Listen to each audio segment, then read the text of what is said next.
Hello and welcome back to world of geopolitics. कुछ साल पहले योगी जी ने नेपाल को लेकर कुछ बयान दिए थे और सरप्राइजिंग फैक्ट ये है कि नेपाल अब उसी दिशा में आगे बढ़ रहा है। मुद्दा ये है कि नेपाल वापस से एक हिंदू राष्ट्र बनने जा रहा है। अगर हिस्ट्री उठाकर देखें तो 2006 से पहले तक नेपाल एक हिंदू राष्ट्र ही था, लेकिन अब जन आंदोलन के बाद और राज शासन खत्म होने के बाद नेपाल एक धर्मनिरपेक्ष देश बन गया। लेकिन अब नेपाल में फिर से एक जन आंदोलन शुरू हो रहा है, जिसकी मांग ये है कि नेपाल को वापस से हिंदू राष्ट्र बना दिया जाए। नेपाल के लोगों की इस मांग पर वहाँ की सरकार उनके साथ खड़ी भी है। नेपाल सरकार के पर्यटन और संस्कृति मिनिस्टर ने ये कहा है कि नेपाल को हिंदू राष्ट्र घोषित कर भी देना चाहिए। उन्होंने एक बहुत ही बड़े हिंदू कॉन्फ्रेंस में ये कहा था कि अगर इस्लामिक देश और क्रिश्चियन देश हो सकते हैं तो एक हिंदू राष्ट्र आखिर क्यों नहीं हो सकता।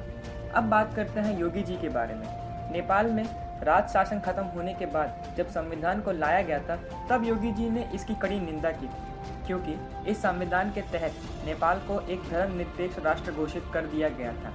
योगी जी ने ये कहा था कि एक हिंदू पहचान खत्म करके नेपाल के अस्तित्व की आखिर कल्पना भी नहीं की जा सकती है। अगर हम थोड़ा सा ही हिस्ट्री उठा के देखें तो जब पीएम ओली थे नेपाल के एक्स प्राइम मिनिस्टर, तब उन्होंने इंडिया के खिलाफ कई बार बहुत ही विवादित बयान दिए थे। जैसे कि एक बार उन्होंने ये भी कहा था कि राम जी का जन्म भारत में नहीं बल्कि नेपाल में हुआ था।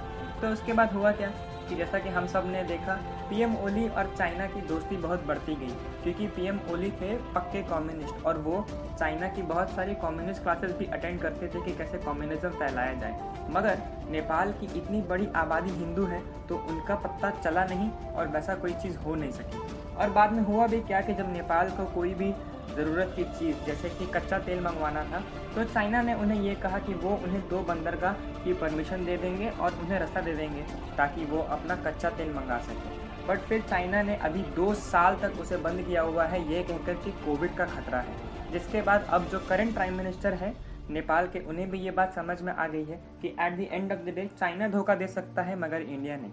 इसीलिए वो जब अभी दौरे पे आए थे भारत तो वो सबसे पहले गए बीजेपी ऑफिस, जहाँ पे उनका स्वागत किया गया और उन्हें राम मंदिर का एक रेप्लिका भी प्रोवाइड किया गया। अब बस ये कुछ दिनों की ही बात है जब हम देखेंगे कि वापस से नेपाल को हिंदू राष्ट्र बना दिया जाएगा। तो इस वीडियो के लिए इतना ही। अगर आपको वीडियो पसंद आई हो तो प्लीज़ हमारे चैनल को ज़रूर सब्सक्राइब करें। Thank you.